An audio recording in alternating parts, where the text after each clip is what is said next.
আর বাংলাদেশে হিন্দুদের নিরাপত্তা দেবে ভারত। সর্বদলীয় বৈঠকে গৃহীত হলো এই সিদ্ধান্ত। আজ সকাল 10টায় এক সর্বদলীয় বৈঠক অনুষ্ঠিত হয়। দেশের প্রধানমন্ত্রী নরেন্দ্র মোদী ভারতবর্ষের সমস্ত রকম রাজনৈতিক দলদের নিয়ে ইমিডিয়েটলি বৈঠক ডাকেন, যে জায়গাতে প্রত্যেক বিরোধী দলগুলোকে নিয়ে তিনি বৈঠক ডাকেন এবং সর্ব দলের সমর্থনে সেই বৈঠকে সিদ্ধান্ত গৃহীত হয় বাংলাদেশে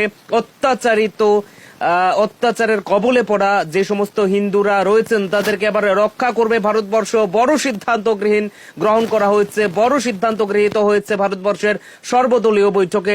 এই মুহূর্তে যে খবরটি উঠে আসছে, বড় খবর একটি উঠে আসছে এই মুহূর্তের ব্রেকিং নিউজ বলা হচ্ছে।